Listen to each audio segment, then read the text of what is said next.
লাইটের দরকার আছে ফ্ল্যাশে।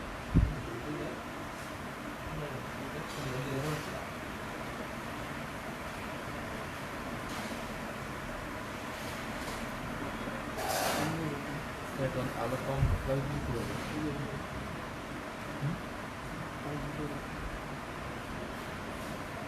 সমস্যা না খারাপ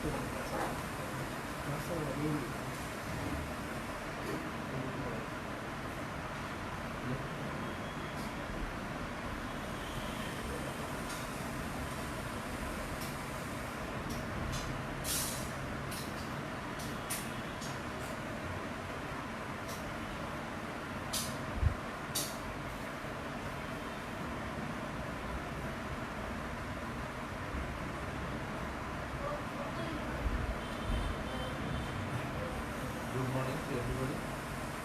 আমরা আজকে ক্লাসে পড়াচ্ছিলাম পেরিফেরাল নিউরোপ্যাথি। এখানে কিছু বাকি ছিল, তোমাদের ম্যানেজমেন্ট বাকি ছিল। এটা আমি এই কিছু পড়ানোর পরে হয়তো এটা নিয়ে আলোচনা করতে পারি যদি সময় পাই।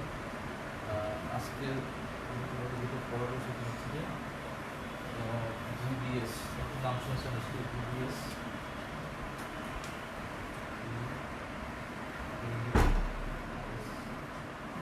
B.O.Y.s নাম শুনছেন নিশ্চয়ই। B.O.Y.s এর elaboration হচ্ছে আমরা ইউজুয়ালি বলি গুলেন-বারি সিনড্রোম, গুলেন-বারি সিনড্রোম।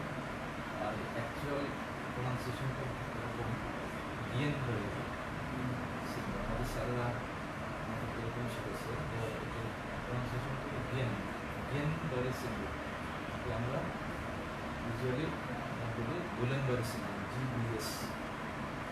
জিবিএস পড়ানোর আগে পেরিফেরাল নিউরোপ্যাথি পড়া গেছে, কারণ হচ্ছে যে GBS is a type of peripheral neuropathy. এই কারণে পেরিফেরাল নিউরোপ্যাথি তোমরা যদি বুঝতে পারো ভালো, তাহলে জিবিএসটাও বুঝতে শুরু করবে। ঠিক আছে, তাহলে জিবিএসটা কী জিনিস? এটা হচ্ছে অ্যাকিউট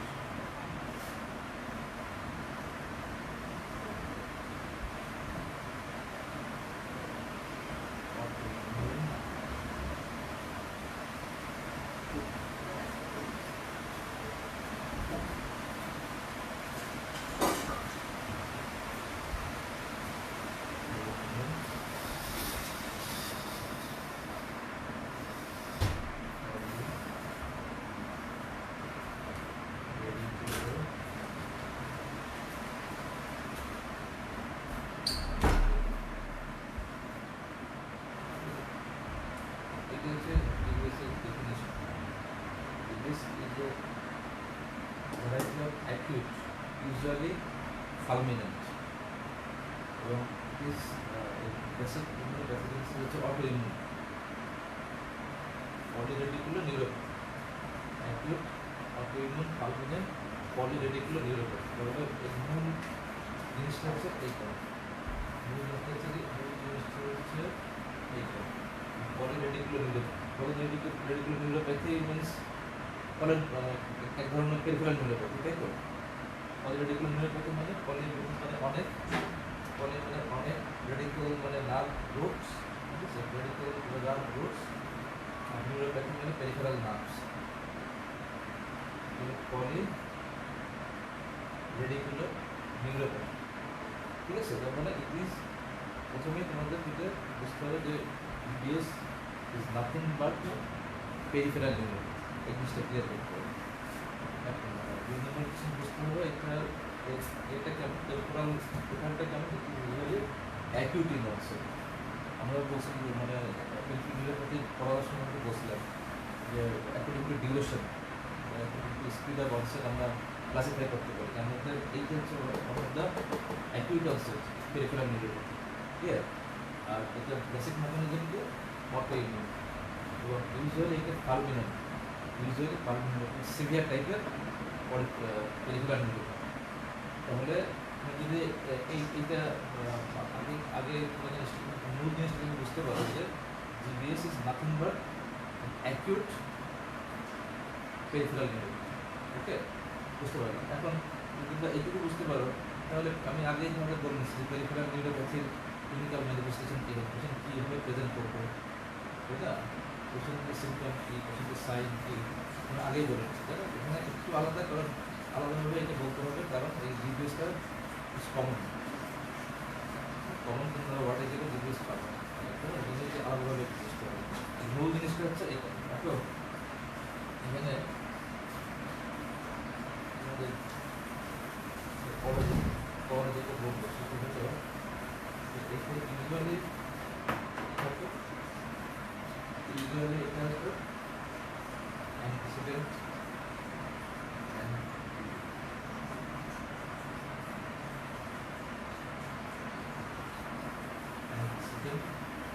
ইনফেকশন, এটা একটা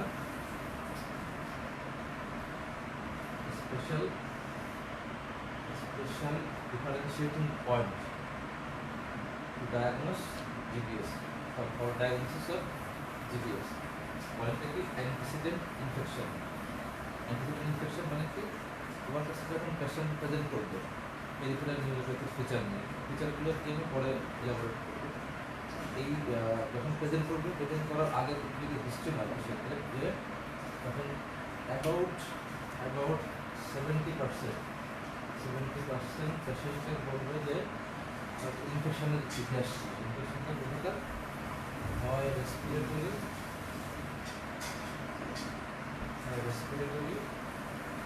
অথবা জিআই, ঠিক আছে।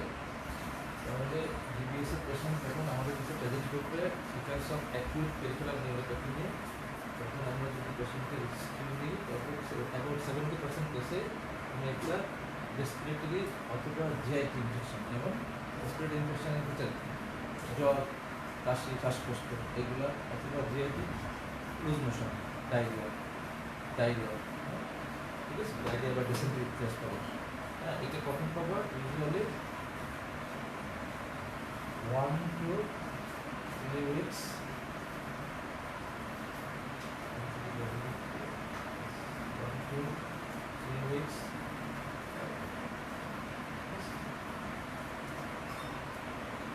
Clear.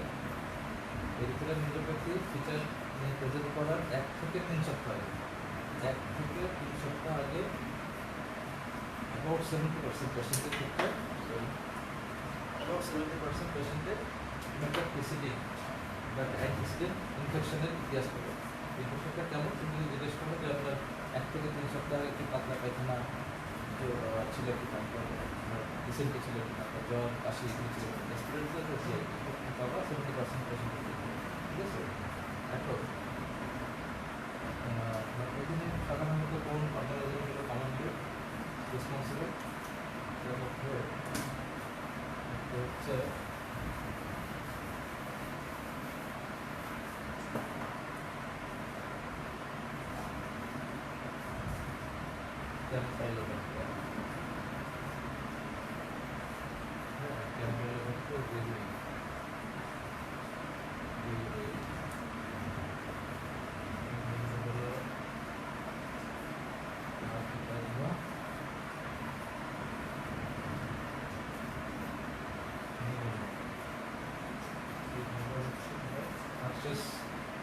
members of herpes virus family, cytomegalovirus, herpes herpes family member, herpes family, virus, herpes family, এটা commonly এই অর্গানিজমগুলো রেসপন্স করে থাকে এই ডিসিডিং যে বা অ্যান্টিসিডেন্ট যে ইনফেকশন তার জন্য, ঠিক আছে। পরে আসো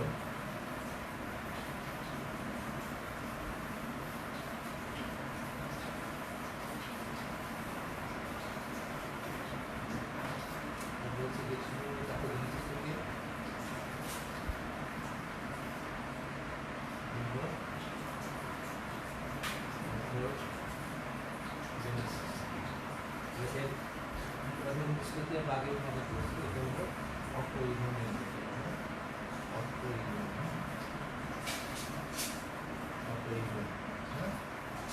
এখানে বোথ সেলুলার এবং বি মডেল, আমি গান পেয়ে গেলাম। এগুলো হিমোরাল এগুলো সব হলো টি-সেল মিডিয়েটেড আর হিমোরাল মানে অ্যান্টিবডি মিডিয়েটেড এখানে বোথ সেলুলার এবং হিমোরাল দুই ধরনের মেকানিজম এখানে রোল প্লে করে তার মধ্যে হিমোরাল ইমিউনিটি পেপারের যে প্রমাণটা বেশি পাওয়া যায় কীভাবে হচ্ছে হিমোরাল ইমিউনিটিটা হিমোরাল ইমিউনিটি হচ্ছে আমরা যেটা বললাম যে কিছু কিছু মাইক্রো অর্গানিজম ভাইরাস এগুলা যখন ইনফেকশন হয় তখন এর এগেনস্টে মলিকুলার মিমিক্রি হয় এগুলো পরিচিত হচ্ছে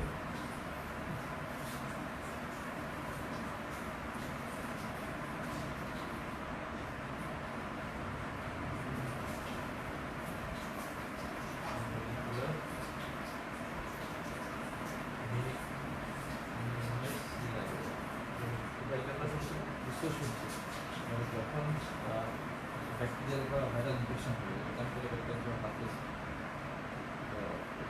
ভাইরাস এই ইনফেকশন যখন শরীরে ঢুকলো তখন এই এগেনস্টে যে অ্যান্টিবডি তৈরি হয় সেটা করবে সেলফ অ্যান্টিজেনকেও ডিসকাশন করবে আমরা জানি যে এই যে ব্যাকটেরিয়ার যে অ্যান্টিজেন সেটা অ্যান্টিজেনকে সে লকলাইজ করতে দেয় কিছু কিছু সেলফ অ্যান্টিজেনকে লকলাইজ করবে করে সে সেলফ অ্যান্টিজেনকে ডিসকাশন করবে তাই না আমরা জানি কিন্তু মলিকুলার মিমিক্রি তাই তো যেমন লিমিটিক ফিভার মলিকুলার মিমিক্রি একটা ক্লাসিক্যাল এক্সাম্পল লিমিটিক ফিভার এখানে মলিকুলার মিমিক্রির কারণে যে অ্যান্টিবডি তৈরি হবে এগেনস্ট দ্য ব্যাকটেরিয়া ভাইরাস সেই অ্যান্টিবডিগুলো আমার নার্ভ সেলকে ড্যামেজ করবে নার্ভ সেলের ড্যামেজ করলে কোথায় বোথ মাইলিন শিটের ডিসকাশন করবে এবং একজনের ডিসকাশন করবে ঠিক আছে তাহলে কীভাবে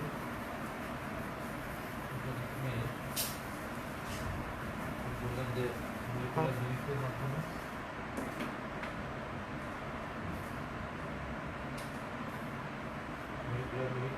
আমাদের peripheral nerves, maybe roots or reticles অথবা peripheral nerve destruction বলে এইটা ডিসকাশন করতে পারে এক নম্বর হতে পারে যে মাইলিন শিট ডিসকাশন করতে পারে মাইলিন শিট ডিসকাশন করতে পারে ঠিক আছে দুই নম্বর হতে পারে একজন তাই না আমি আগে বলছি peripheral nerve এইসব মিলে হতে পারে তো জানা গেছে যে lesion may be in the myelin sheath, may be in the axon.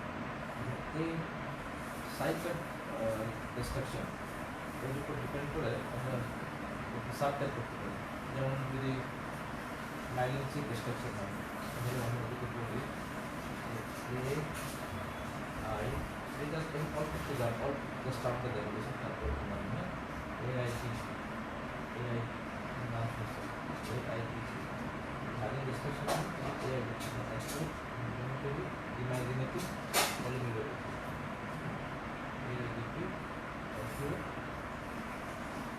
acute inflammatory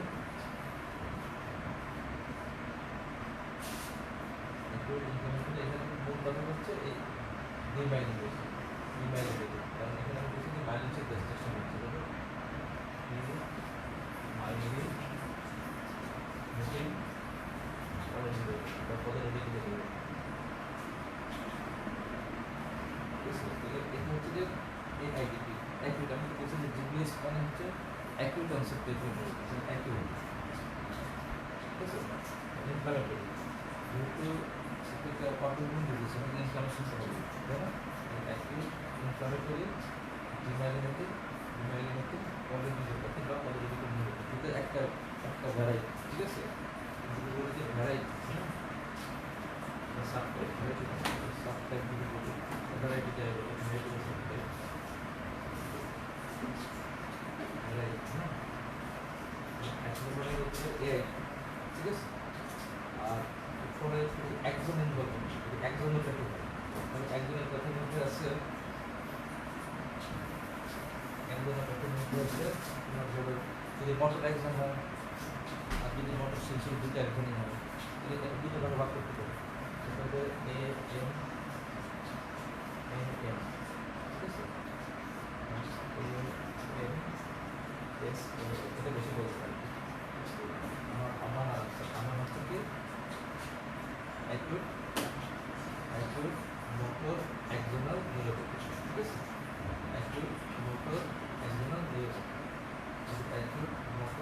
হিসেবে একজনের মিলেছে। তাহলে যদি মাইগ্রেশন ডিসক্রিপশন হয় এই আইডেন্টি ইমাজিনেটিভ, যদি একজন ডিসক্রিপশন হয় আমার অথবা আমসা, একজনাল আর আমসা হলো একজন, ঠিক আছে, মূল ভ্যারাইটি। এখন এর আরও কিছু সাবটাইপ বা লোকাল ভ্যারাইটি আছে, সেটা তোমাদের নাম আনলে চলবে। তাহলে একটা ইম্পর্টেন্ট শুধু একটা নাম বলবো, একটা সাবটাইপ করতে হবে।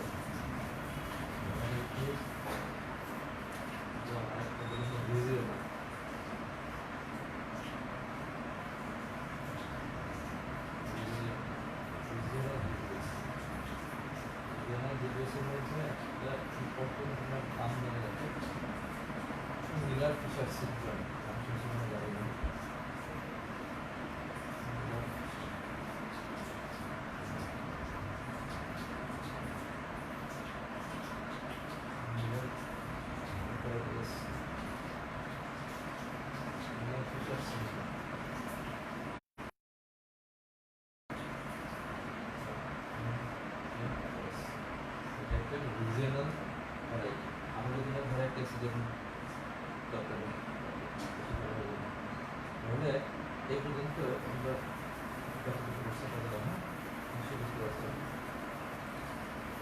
আমরা বললাম এটা একটা অ্যাকিউট অর্গানিটিং পলিরেটিকুলার নিউরোপ্যাথি এবং বেসিক মেকানিজম হচ্ছে অটো ইমিউন ডিসঅর্ডার। এখানে বেসিক্যালি মলিকুলার ইউনিটের কারণে যে অটো অ্যান্টিবডি তৈরি হয় সেটা আমাদের নার্ভ ডিসট্রাকশন করে, নার্ভের মাইলিনেশন ডিসট্রাকশন, নার্ভের একদম ডিসট্রাকশন, ঠিক আছে। এখন আবার আসো ক্লিনিক্যাল ম্যানিফেস্টেশন, ক্লিনিক্যাল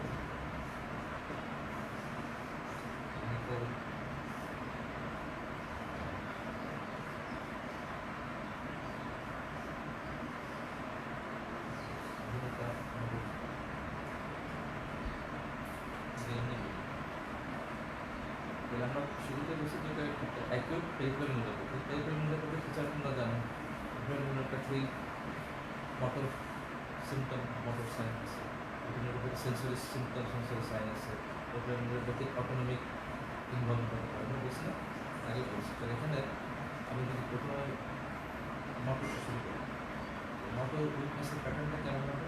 তো অবশ্যই একটা অ্যাকিউট অনসেট মোটর উইকনেস হবে, হ্যাঁ। এবং এই মোটর উইকনেসটা শুরু হবে ইউজুয়ালি ফ্রম লোয়ার লেগ এবং এটা অ্যাসেন্ড করবে gradually involve the upper leg, ঠিক আছে। আমরা এটাকে বলতে পারি যে অ্যাসেন্ডিং প্যারালাইসিস বলতে পারি, ascending paralysis.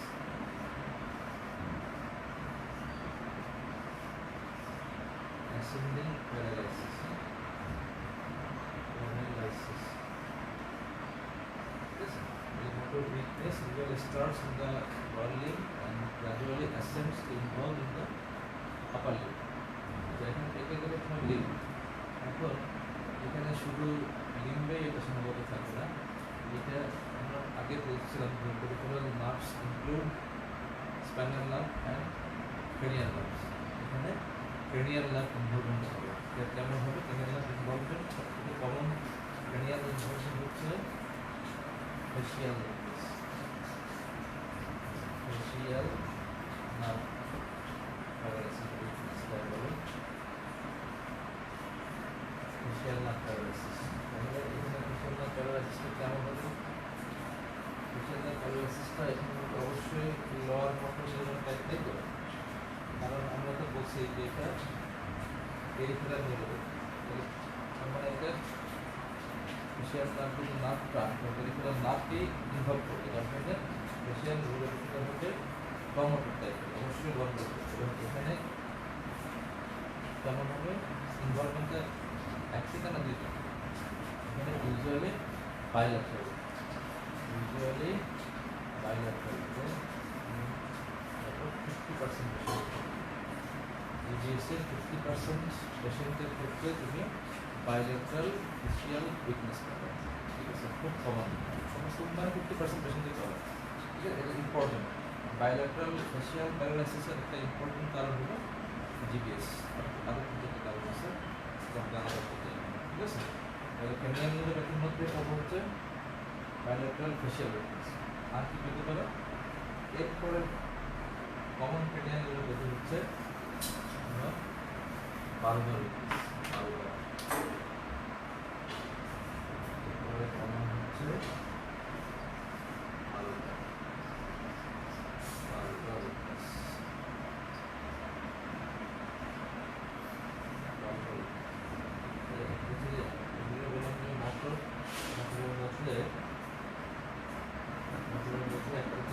paralysis of limbs, cranial limb. Cranial limb প্রথমত একটা হলো facial weakness আর এরপরে কমন হচ্ছে vulvar weakness. Vulvar মানে তো আমরা জানি যে valve কাকে বলে?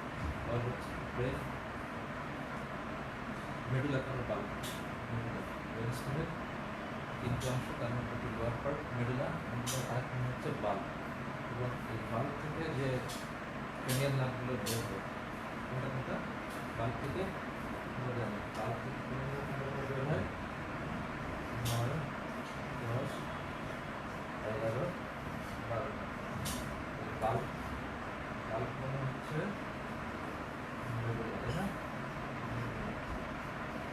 এই valve থেকে cranial nerve বের হয় 9 10 11 সেকেন্ড কমন cranial nerve হচ্ছে valvar weakness যদি 9 10 11 12 ইনভলভ হয় তাহলে আমরা জানি যে 9 10 9 10 cranial nerve কোথায় ডিস্ট্রিবিউশন আমরা জানি তাই না 9 10 cranial ডিস্ট্রিবিউশন জানি কি ল্যারিঞ্জিয়াল মাসল তাই না 9 10 যদি তোমার 9 10 ইনভলভ হয় তাহলে কি হবে সেটি ডেভেলপশন করতে পারবে সেটি তার সিকুয়েশন ওরাল সিকুয়েশন ক্লিয়ার করতে পারবে কারণ তারপরে সিকুয়েশন জানা হবে সে ভোট খেলতে পারবে না তার সিকুয়েশন ক্লিয়ার করতে পারবে না সিকুয়েশন জমা হবে যার ফলে তার এয়ারওয়ে যে প্যাকেন্সি সেটা সে মেনটেন করতে পারবে না ঠিক আছে তো যদি কারো এই সাইনগুলো আমরা পাই হচ্ছে ভালভার উইকনেসের সাইন হ্যাঁ আর বিভিন্ন হচ্ছে ইভেন মোটর ফেশিয়াল নার্ভ উইকনেসের সাইন এই সাইনগুলো যদি আমরা পাই তাহলে আমরা সতর্ক হব তখন আমাদের মাথায় রাখতে হবে যে এই পেশেন্টের আউটকাম খারাপ হওয়ার সম্ভাবনা আছে এই পেশেন্টের রেসপিরেটরি প্যারালাইসিস হওয়ার সম্ভাবনা খুব বেশি তখন আমরা দ্রুত এই পেশেন্টকে আইসিইউতে শিফট করি যদি আমরা এই সাইনগুলো পাই এটা bad sign inpatient of B.O.Y.s ঠিক আছে তাহলে একটা বললাম যে মোটর উইকনেসের মধ্যে একাধিক প্যারালাইসিস অফ লিম্বস আর তিন নম্বর হচ্ছে ক্রেনিয়াল নিউরোপ্যাথি হ্যাঁ এগুলো মোটর নিউরোপ্যাথি তো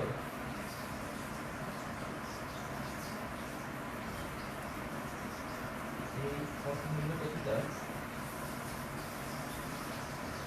ক্লিয়ার করতে হবে ক্লিয়ার করতে হলে B.O.Y.s ডায়াগনোসিস করার জন্য আমাদের ক্লিনিক্যাল ফিচারের অবশ্যই জরুরি কারণ কি আমরা জানি যে B.O.Y.s এর মোটর উইকনেস এই মোটর উইকনেসে তিনটা ফেজ আছে তিনটা ফেজ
আসার পরে প্রথম উইকনেস শুরু হবে ফার্স্ট দিন হবে চিন্তা করে এবং এই উইকনেসটা আমি যদি বলছি যে অ্যাসেন্ডিং প্যারালাইসিসটা ইউজুয়ালি প্রোগ্রেস করে over hours to few days সাধারণত কয়েক ঘন্টা থেকে দু এক দিনের মধ্যে এটা প্রোগ্রেস করে যায় লোয়ার লিম্ব থেকে আপার লিম্বে চলে আসে ঠিক আছে এখন এই যে ওর্সানিং ফেসটা এই ফেসটা ওর্সানিং ফেসটা তোমার শুরু থেকে একদম ইউজুয়ালি আপ টু 4 উইকস কিন্তু বাড়তে পারে। তারপরে প্লাটো ফেস মানে হচ্ছে যে বাড়তে বাড়তে বাড়তে বাড়তে স্ট্যাটিক অবস্থা আছে, এরপরে বাড়তেছে না। প্লাটো ঠিক আছে, এই যে প্লাটো ফেস আর এটা recovery face, Plato face recovery face, এই সবসময় বাড়তেছে, মাঠের উইকনেসটা গ্রাজুয়ালি বাড়তেছে। বাড়ার পরে এইখানে এফেক্ট করে ধরে 4 সপ্তাহ ধরে নিলাম, মানে 4 সপ্তাহ পর্যন্ত বাড়ছে ধরে নিলাম, বা এরপরে 4 সপ্তাহ পরে আর বাড়তেছে না, স্ট্যাটিক অবস্থা আছে। এটা যেমন প্লাটো ফেস প্রচুর বডি থাকতে পারে। এরপরে রিকভারি ফেস, ইমপ্রুভমেন্ট শুরু হবে, আর মাঠের পাওয়ারটা আস্তে আস্তে রিগেইন করা শুরু হবে, রিকভারি ফেস। এই যে টেম্পোরাল প্রোফাইল একটা ডিজিজ, এটা আমাদের সিরিয়াস ডায়াগনোসিস করার জন্য এই টেম্পোরাল প্রোফাইলটা রাখতে হবে, মানে জরুরি। ঠিক আছে, এখন আমরা যদি মনে করি যে আমরা ইউজুয়ালি যদি 4 উইক পর্যন্ত বাড়তে পারে, তারপরে বাড়তে, কিন্তু যদি হাইস্ট লেন্সটা থাকে যে প্রোগ্রেসিভ ফেস, মানে উইকনেসটা বাড়তেছে, উইকনেস বাড়ার যে ফেসটা, হ্যাঁ, এই ফেসটা যেন আপ টু 8 weeks, তাহলে আমরা বলি যে বিপিএসের যে উইকনেস এটা সর্বোচ্চ 8 সপ্তাহ পর্যন্ত বাড়তে পারে। 8 সপ্তাহ বেশি হয় তখন আমরা ডায়াগনোসিসটা বিপিএস করবো, তখন আমরা আদার ডায়াগনোসিস করবো, এটা কী করে করা যাবে। ঠিক আছে, তাহলে বিপিএস ইউজুয়ালি প্রোগ্রেস করে আপ টু 8 weeks, হ্যাঁ, আপ টু 8 weeks বেশি, 8 weeks বেশি হলে ডায়াগনোসিস চেঞ্জ হয়ে যাবে। ঠিক আছে, তাহলে এর টেম্পোরাল প্রোফাইলটা কোথায় রাখবে, worsening phase, plateau phase, recovery phase, এই তিনটা একটু জানা রাখবে। ঠিক আছে, এবার আসলে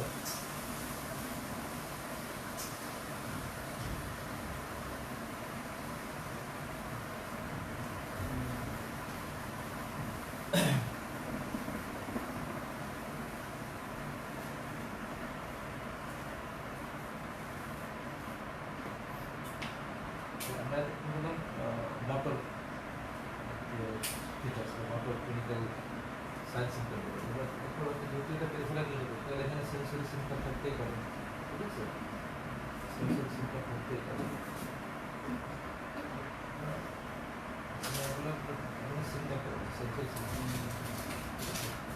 সেন্সরের মধ্যে একটা ইম্পর্টেন্ট পেইন,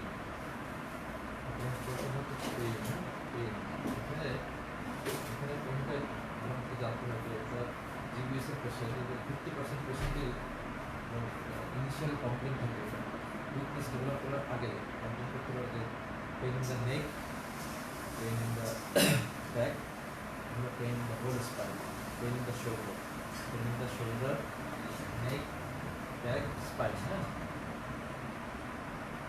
পেইন নেক,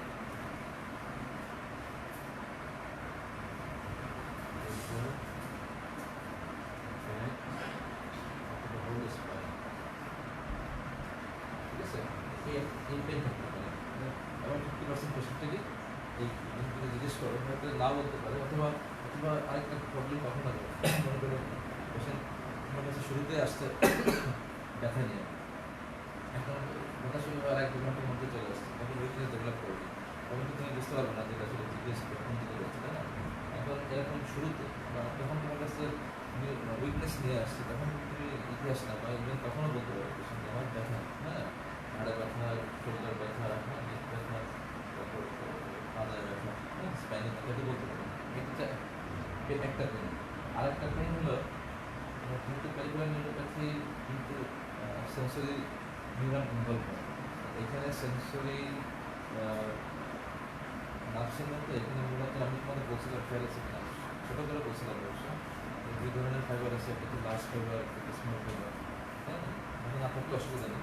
এখানে মূলত লার্জ ফাইবারটা ইনভলভ হয় বেশি, তার জন্য কীভাবে পেইন হচ্ছে, pain muscle pain, অ্যাকিং pain in the muscles, অ্যাকিং pain in the week muscle, যে সমস্ত মাসেল তার উইকনেস আছে, both lower lip, upper lip, এটা একটু পেইন আর কি হতে পারে ডিজাস্টেশন টিংলিং বা ডিজাস্টেশন বুঝতে হবে সেন্সর না ইনভলভমেন্ট হলে ডিজাস্টেশন হতে পারে তাই না পেইন ইন দ্য নেক হতে পারে তারপরে অ্যাক্টিং পেইন হতে পারে মাসেল হ্যাঁ acting muscle pain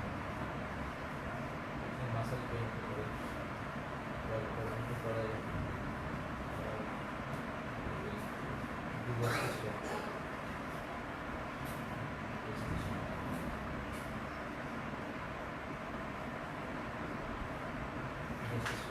Association complete with the both lower limb and upper limb with the tingling, abnormal sensation in the limbs. Yes, এরকম সেন্সরি কমপ্লেন থাকে প্রথম বছর না কমপ্লেন এরপরে বললাম সেন্সরি কমপ্লেন ঠিক আছে এটা সিম্পল তাই না এখন অটোনমিক সিম্পটম পেশেন্ট বলতেও পারে না বলতে পারে তুমি বলতে না পারলে তোমাদের দেখতে হবে ঠিক আছে এখন আমরা আসি মোটর তো পেশেন্ট কমপ্লেন করবে যে এটা উইকনেস শুরু হয়েছে 2 দিন আগে থেকে পরশু দিন ছিল পায়ে আজকে 2 দিন পরে যে আমার হাতেও তুলব এভাবে বললেন যে পরশু দিন আমি একটু হাঁটতে পারতাম তারপরে একদিন পর হাঁটতে পারছি না পরে কালকে আমি হাতে দিয়ে কাজ করতে পারতাম হ্যাঁ আমরা ডেলি অ্যাক্টিভিটি করতে পারছিলাম আজকে সকাল থেকে কিছু হাঁটতে একটু লাগছে অন্য দিকে করতে পারছি না হ্যাঁ এরকম একটা প্রেজেন্টেশন নিয়ে আসবে আর কি কেমন আপনি জিজ্ঞেস করবেন তোমার যদি মনে হয় যে জিজ্ঞেস হতে পারে তো জিজ্ঞেস করলে আর কি সমস্যা আছে বললে আমরা পায়ে হাতে ঝিনঝিন করতেছি টিংলিং হ্যাঁ অ্যাবডোমিনাল সেন্সেশন আর কি সমস্যা আছে বললে ঘাড়ে ব্যথা ঘাড়ে ব্যথা মাথা ব্যথা ছিল হ্যাঁ এখনও আছে কমছে আর কি জিজ্ঞেস করবো আপনি তোমার জিজ্ঞেস করবো যে আপনার এই সমস্যা শুরু হওয়ার 1 থেকে 3 সপ্তাহ আগে কি আপনার বেদনা কাশি জ্বর হয়েছিল জিজ্ঞেস করলেন করার পরে তোমার কাছে ক্লিনিক্যালি মনে হলো যে তার পেশেন্টের ডিসক্রিপশন থেকে মনে হলো যে মেবি B.O.Y.s তখন তুমি ফিরে যাবো কোন থাকবে পরের স্টেপে এক্সামিনেশন এক্সামিনেশন করলাম এক্সামিনেশন কী করবো সায়েন্স হ্যাঁ সায়েন্স কী করবা তুমি আমি আগেই বলছি যে এটা হচ্ছে যে peripheral neuropathy features of peripheral neuropathy করবো features of lower motor weakness করবো ক্লিয়ার ভিতরে কোনো সন্দেহ নেই লোয়ার মোটর উইকনেসটা কীরকম পাওয়া দিতে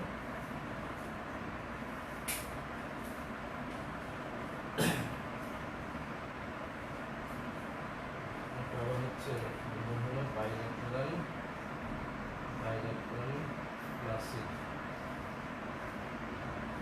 ক্লাসিক প্যারালাইসিস ঠিক আছে তাই না লোয়ার মোটর উইকনেস হলে তো ক্লাসিক প্যারালাইসিস হবে মানে মাসেল টোন কম থাকবে মাসেল উইকনেস থাকবে আমরা বলি ক্লাসিক প্যারালাইসিস তাই না যে প্যারালাইসিস হচ্ছে এটা কেমন হবে ইউজুয়ালি বাইরের importing feature symmetrical paralysis B.O.Y.s সাধারণত symmetrical bilateral classic paralysis classic মানে লোয়ার মোটর টাইপের প্যারালাইসিস হয় তাই না একটা ইম্পর্টেন্ট প্যারালাইসিস সিমেট্রিক্যাল অথবা বাইল্যাটারাল ক্লাসিক প্যারালাইসিস আর কি ক্লাসিক প্যারালাইসিস আর কি হবে এরপরে তুমি যখন ওই টোন দেখলা টোন দেখে তুমি দেখলা যে টোন কম আছে পাওয়ার কম আছে তারপর গ্রেডিং করলাম এরপর তুমি রিফ্লেক্স দেখতে যাও রিফ্লেক্স দেখতে গেলে রিফ্লেক্স দেখবা রিফ্লেকশন অথবা হাইপো রিফ্লেকশন ঠিক আছে টোন পাওয়ার দেখার পরে তুমি টোন পাওয়ার দেখে তুমি বুঝে ফেললাম ক্লাসিক প্যারালাইসিস এরপরে তুমি রিফ্লেক্স দেখতে চাও হ্যাঁ লোয়ার লিম্ব আপার লিম্বের ডিপ টেন্ডন রিফ্লেক্স দেখবে যে রিফ্লেক্স হয় অ্যাবসেন্ট অথবা টিগনিস রিফ্লেক্সিয়া হাইপোরিফ্লেক্সিয়া এই দুটো পার্ট হচ্ছে B.O.Y.s ডায়াগনোসিস করার সবথেকে ইম্পর্টেন্ট পয়েন্ট যে সিমেট্রিক্যাল অথবা বাইল্যাটারাল ক্লাসিক প্যারালাইসিস প্লাস হচ্ছে জেনারেলাইজড হাইপোরিফ্লেক্সিয়া বা অ্যারিফ্লেক্সিয়া এক্সামিনেশন করবে ঠিক আছে মোটর রেগুলেশন ফাইন্ডিং এটা পেয়ে গেলাম হ্যাঁ এরপরে তুমি ক্লার্কের কি বাবা যদি মোটর পুরোটা বলে ফেলি তাহলে টোন পাওয়ার রিফ্লেক্স থেকে করলাম প্ল্যান্টার করবেন অবশ্যই এখানে প্ল্যান্টার এক্সটেনশন তো হবে না, হবে না ফ্লেক্সার অথবা অ্যাবসেন্ট, তাই তো features of lower neuron paralysis, তাই তো প্ল্যান্টার দেখে ফেললাম। এরপরে আসো আপনি সেন্সরিতে আসো, সেন্সরি কী করবেন রেল মোটর, ঠিক আছে আপনি সেন্সরিতে কী দেখবেন এখানে একটা ইম্পর্টেন্ট জিনিস হচ্ছে, ইম্পর্টেন্ট কথা হচ্ছে যে এখানে পেশেন্টের সেন্সরি সিমটম থাকবে, সেন্সরি কন্টেন্ট থাকবে, পেশেন্ট কিন্তু খুব বলবে ব্যথা, পায়ের মধ্যে কামড়ায়, চিবায়, ঝিনঝিন লাগে, গলা পড়া করে বলতে পারে, ব্যথার কথা পেশেন্ট কমপ্লেন করবে, সেন্সরি সিমটম পেশেন্ট খুব কমপ্লেন করবে, কিন্তু তুমি যদি এক্সামিনেশন করো তাহলে সেন্সরি সাইন পাবা না, পাইলেও খুব মাইল্ড। সেন্সরি সাইন বলতে তুমি এখানে যদি স্মল ফাইবার নিলে বা ল্যাটারাল স্পাইনাল ফ্র্যাকচার যে ফাংশন বা স্মল ফাইবার যে নার্ভগুলো যে সেন্সেশন ক্যারি করে এবং পেইন এবং টেম্পারেচার, পেইন টেম্পারেচার যদি তুমি এক্সামিন করো তাহলে এখানে পেইন টেম্পারেচার ওটা লস হবে, মাইল্ড, হ্যাঁ mild loss of pain temperature, ঠিক আছে। সেন্সরি এক্সামিনেশন করলে তুমি প্রপোর্শনেটলি সেন্সরি সাইন কটা পাবে, মাইল্ড সেন্সরি ইম্পেয়ারমেন্ট পাবে, ঠিক আছে, মাইল্ড সেন্সরি লস বা mild impairment of pain and temperature sensation, ঠিক আছে।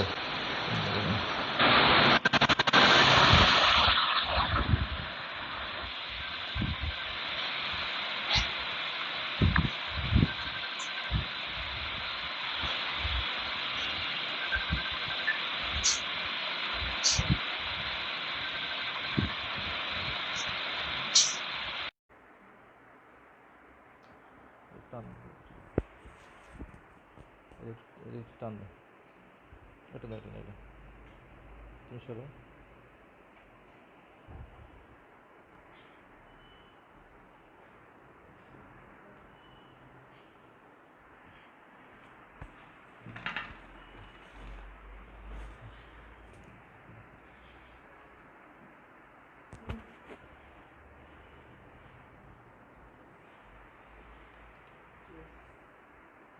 কমেন্ট দেখতে এখন ঠিক আছে, দেখো তো এখন ওকে আছে, ব্লুটুথ কি অফ করতে হবে শুনে,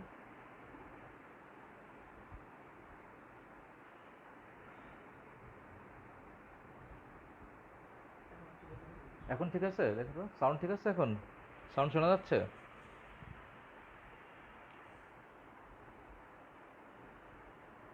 সাউন্ড শোনা গেলে কমেন্ট করো, কমেন্ট করতে আছে কেন, শোনা যাচ্ছে সাউন্ড, শোনা যাচ্ছে, ওকে ওকে বলছে ক্যামেরা ঠিক আছে না, আচ্ছা ঠিক আছে,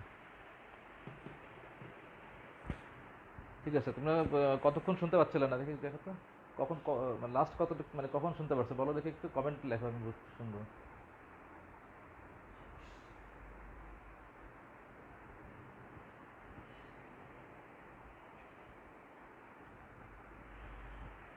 এই তোমাদের এক্সামিনেশন বা সাইন যখন শুরু করছে তখন কি তোমরা শুনতে পাচ্ছিলা, কমেন্ট করো।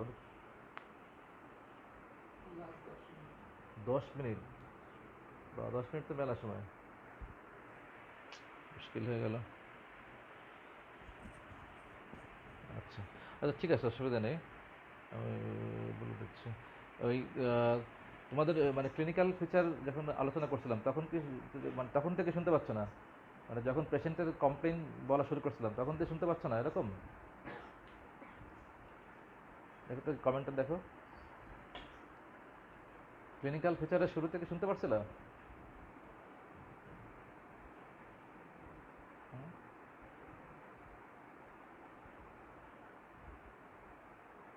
কমেন্ট কোনো কমেন্ট করতেছে না, শুনতে পাচ্ছ,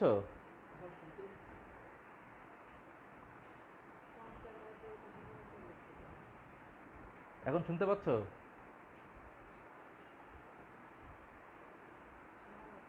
হুম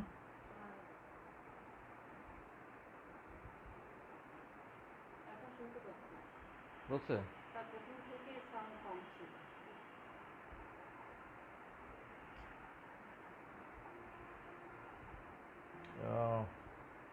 এখন ঠিক আছে তাই তো? এখন ওকে?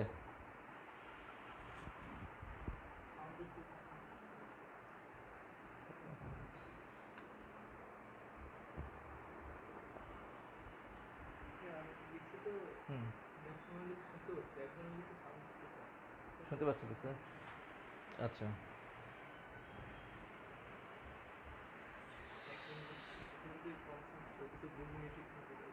তাই? আবার নিয়ে ক্লাস করার মতন এই ক্লাসটা আর হুম, একদিন সেটাই ভাবলাম না সেটা ক্লোজ করে দিলাম কারণ এটা প্রথম থেকে শুনে নেই এখন প্রথম থেকে তো কিছু কোনো কথা শুনতে না আজকে এটা ক্লোজ করে জিনিসটাই আর দেখব না এই তাহলে কি এটা কি তোমাদের মানে আরেকদিন পড়াবো, তোমরা কি বলো? কালকে, আগামীকাল, কি বলো কামরুল? অনেকেই নাকি অনেকেই নাকি শুনতে পায়নি। হুম? হ্যাঁ,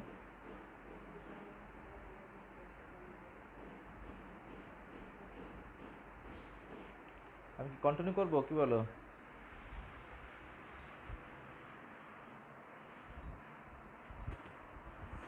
এই যে কিসের বুঝলে ঠিক হয়ে যাচ্ছে প্রথম থেকে সাউন্ড কম ছিল আরে, এখন শোনা যাচ্ছে। একটু ইম্পর্টেন্ট, ভালো করে পড়তে হবে।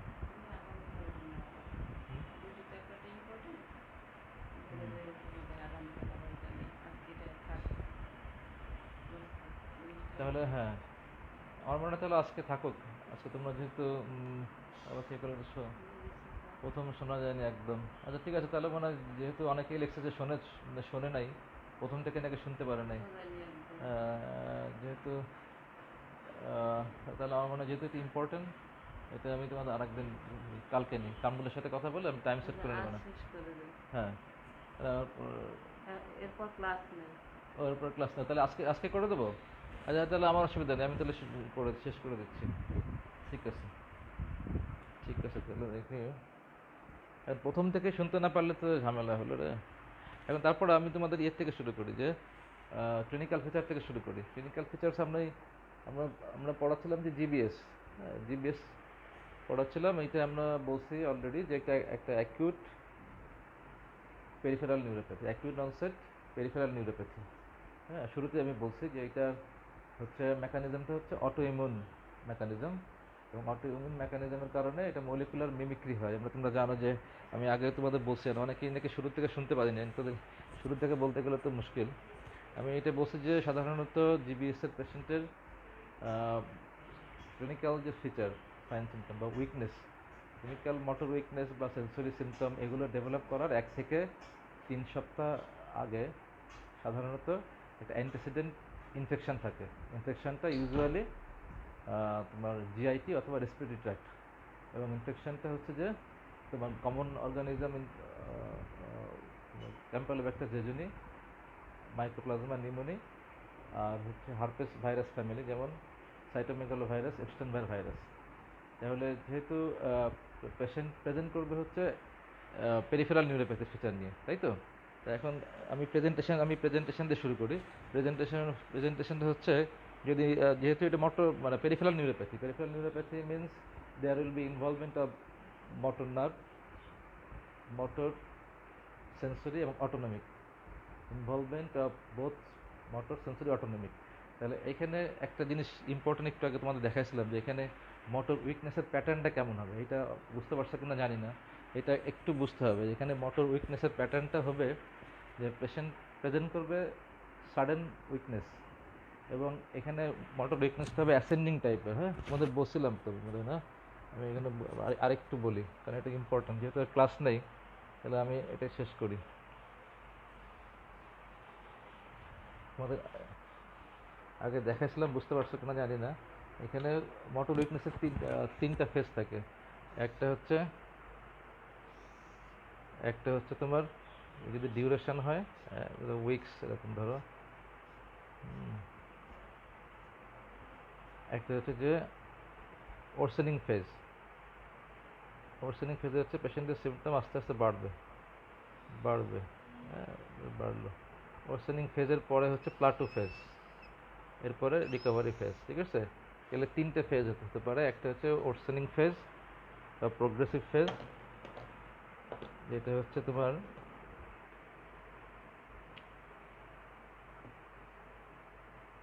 এটা ভালো না,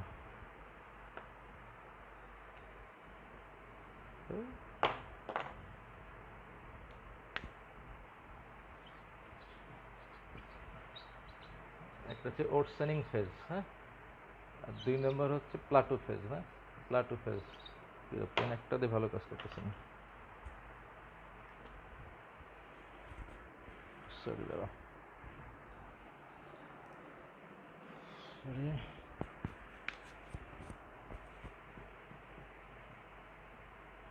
প্লাটু ফেজ, 3 নম্বর হচ্ছে রিকভারি ফেজ, হ্যাঁ,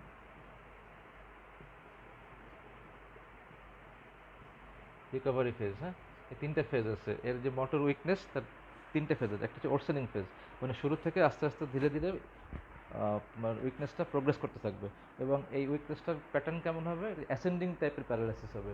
ascending paralysis, that means the weakness will start from the lower limb এবং gradually it ascends to involve the upper limb. এবং ইউজুয়ালি এই তোমার যে প্রোগ্রেশনটা বা এই যে তোমার লোয়ার লিম থেকে আপার লিম্বে ইনভলভ হতে usually several hours to few days, এর মধ্যে এটা আপার লিম্বকে ইনভলভ করে ফেলে, ঠিক আছে। তাহলে এখানে এখানে হচ্ছে যে অ্যাসেন্ডিং প্যারালাইসিস থাকে, তাই না। অ্যাসেন্ডিং প্যারালাইসিস প্রথমে প্রোগ্রেস করতে থাকে, তাহলে প্রোগ্রেস করার পরে এরপরে প্রোগ্রেস করতে করতে করতে করতে স্ট্যাটিক অবস্থা আসে, এরপরে আর প্রোগ্রেস করতেছে না, সেই অবস্থাকে আমরা বলি প্লাটু ফেজ, যে এখানে স্ট্যাটিক আছে। আর এখানে হচ্ছে ওরসেনিং ফেজ, মানে মানে তোমার উইকনেসটা প্রোগ্রেস করতেছে। ওরসেনিং ফেজ, প্লাটু ফেজ, উইকনেসটা স্ট্যাটিক আছে, এরপরে রিকভারি ফেজ, মানে উইকনেসটা ইমপ্রুভ করতেছে, তার মানে ধীরে ধীরে তার মোটর পাওয়ারটা ইমপ্রুভ করবে, ঠিক আছে। এখন আমরা এটা ইম্পর্টেন্ট, কারণ আমরা বলছি, তোমরা শুনছো কিনা জানি না, যে জিবিএস এর তোমার প্রোগ্রেশনটা হয় ইউজুয়ালি কতদিন, আপ টু 8 উইকস, 8 সপ্তাহ। তাহলে জিবিএস প্রোগ্রেস করে আপ টু 8 উইকস, মানে এই যে প্রোগ্রেসিভ ফেজটা, এই যে ওরসেনিং ফেজটা, এটা মে এক্সটেন্ড আপ টু 8 উইকস। যদি 8 সপ্তাহ পরেও তার উইকনেস প্রোগ্রেস করে, তাহলে এটা ডায়াগনোসিস জিবিএস না, এখন এটা অন্য ডায়াগনোসিস হবে। তাহলে এটা মনে রাখতে হবে যে এটা প্রোগ্রেশনটা আপ টু 8 উইকস, হ্যাঁ, ডিজিজ প্রোগ্রেশন মানে উইকনেসের যে প্রোগ্রেশনটা, এরপরে প্লাটো ফেজে আসবে, এরপরে আস্তে আস্তে রিকভারি করবে। এটাই হচ্ছে এর ন্যাচারাল বা ইউজুয়াল টেম্পোরাল প্রোফাইল, ঠিক আছে। এবারে আমরা আসছিলাম যে তোমাদের ক্লিনিক্যাল ফিচারটা বলছিলাম, আরেকবার বলি কারণ এটা ইম্পর্টেন্ট যেহেতু। ক্লিনিক্যাল ফিচার, হ্যাঁ, সিএফ, ক্লিনিক্যাল ফিচারের মধ্যে আমরা প্রথম বলি যে মোটর অলরেডি বলে ফেলছি। মোটরের মধ্যে ইম্পর্টেন্ট কথা হচ্ছে অ্যাসেন্ডিং প্যারালাইসিস, তাই না। অ্যাসেন্ডিং প্যারালাইসিস এটা ইউজুয়ালি প্রোগ্রেস করবে আপ টু 8 উইকস, তাই তো। এবং সাধারণত প্রোগ্রেশনটা উইদিন আওয়ার্স টু ফিউ ডেজের মধ্যে কমপ্লিট হয়ে যায়, তাই তো। আচ্ছা, তাহলে পেশেন্ট কি বলবে, যে আমি পেশেন্ট আসার প্রথমে এসে বলবে যে আমি 2 দিন আগে থেকেই, যদি আমি শুরু করি, প্রথমেই আমার পায়ের বল কমছিল, হ্যাঁ, 2 দিন বা 3 দিন আগে। এরপরে প্রথম পায়ের বল একটু কম থাকলেও আমি ইনিশিয়ালি হাঁটতে পারতাম, হ্যাঁ, প্রথম হাঁটতে পারতাম, কিন্তু গতকালকে থেকে আমি হাঁটতে পারতেছি না। আবার আজকে সকাল থেকে আমি হাত দিয়ে যে নর্মাল অ্যাক্টিভিটি সেটা করতে পারছি না, যেমন আমার জামার বোতাম লাগানো বা পানির গ্লাস ধরা, হ্যাঁ, আমি উইথ আপার লিমস অ্যাক্টিভিটিগুলো আমি করতে পারতেছি না। হ্যাঁ, আজকে কয়দিন হলো, শুরুর থেকে আজকে 3-4 দিন হয়েছে। প্রথমে লোয়ার লিম ছিল, এরপরে আজকে সকাল থেকে আপার লিম ইনভলভ করছে, ঠিক আছে। তাহলে যদি এরকম হয় যে তাহলে তুমি তোমার মাথায় প্রথমে আসলো যে অ্যাসেন্ডিং প্যারালাইসিস, অ্যাকিউট অনসেট, তাহলে মেবি জিবিএস।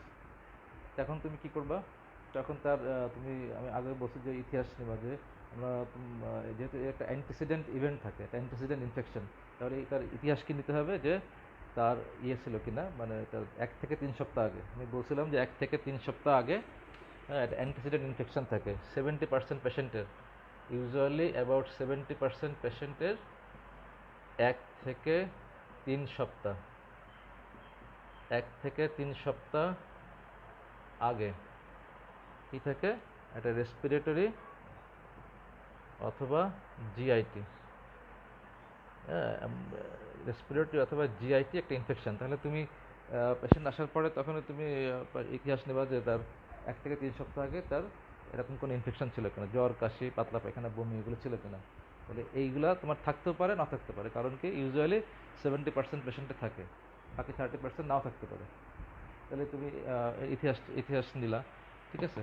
আচ্ছা, ইতিহাস নেওয়ার পরে তুমি পেশেন্ট আর কি জিজ্ঞেস করবা, পেশেন্টকে জিজ্ঞেস করবা যে তোমার একটা হচ্ছে মোটর সিমটম, আর 2 নম্বরটা সেন্সরি সিমটম। পেশেন্ট কমপ্লেন করতে পারে সেন্সরি সিমটমের মধ্যে ইম্পর্টেন্ট হচ্ছে মোটর সিমটম। তো বললাম যে অ্যাসেন্ডিং প্যারালাইসিস, তাই না, এটা হচ্ছে মোটর সিমটম, ঠিক আছে, মোটর সিমটম। আর সেন্সরি সিমটমের মধ্যে বলতে পারে পেইন, হ্যাঁ, পেইন।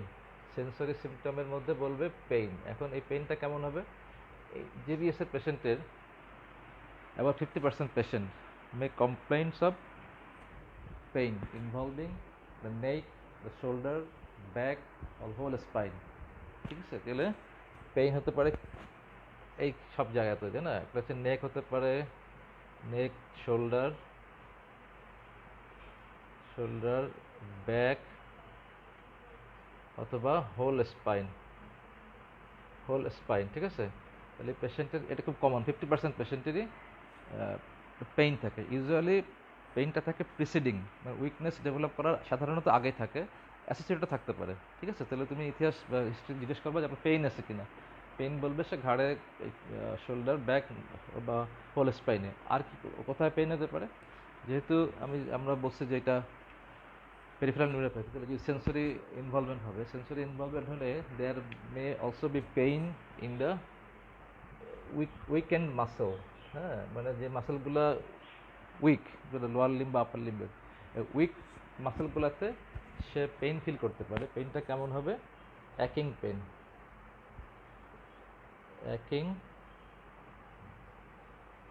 মাসেল পেইন, ঠিক আছে। একটা হচ্ছে স্পাইন পেইন, একটা হচ্ছে অ্যাকিং muscle pain of the involve বা অফ দ্য উইকেন্ড মাসল, হ্যাঁ। আর কি হতে পারে, আর হতে পারে যে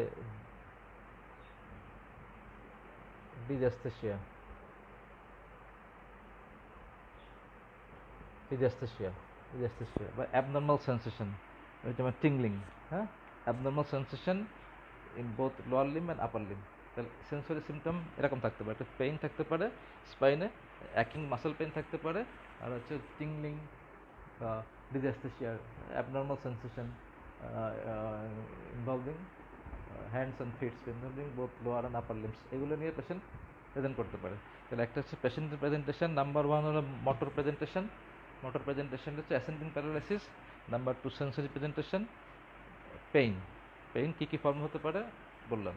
এরপরে অটোনমিক ফিচার থাকতে পারে, তবে অটোনমিক ফিচারের ক্ষেত্রে পেশেন্ট ওইভাবে নাও বলতে পারে প্রেজেন্টেশনটা, সেটা আমরা ক্লিনিক্যাল সাইন দেখে অটোনমিক সিমটমটা বলবো। আমি ক্লিনিক্যাল সাইন দেখবো, ঠিক আছে। তাহলে এখন আসো, পেশেন্ট আমাদের কাছে এসে বললো যে তার 3-4 দিন ধরেই muscle weakness, first involve in the lower limb and then ascending up to involve the upper limb for the last 3 or 4 days. He also complains of severe neck pain or back pain and also gives history of paresthesia or dysesthesia involving both lower and upper limbs, ঠিক আছে, এই পেশেন্টের presentation. আচ্ছা, একটা জিনিস তোমাদের আমি আগেও বলছি, তোমরা অনেকে শুনতে পারো না হয়তো, যেহেতু এটা পেরিফেরাল নিউরোপ্যাথি, তাহলে পেশেন্টের পেরিফেরাল নার্ভস তো আমরা জানি যে একটা হচ্ছে স্পাইনাল নার্ভ আর একটা হলো ক্রেনিয়াল নার্ভ, তাই তো। তাহলে এখানে একটা ইম্পর্টেন্ট, যেহেতু পেরিফেরাল নিউরোপ্যাথি, তাহলে স্পাইনাল নার্ভের ইনভলভমেন্ট তো সে বলছে যে তার লোয়ার লিম্ব এবং আপার লিম্ব ইনভলভ হয়েছে, স্পাইনাল নার্ভ ইনভলভমেন্ট হয়ে গেল।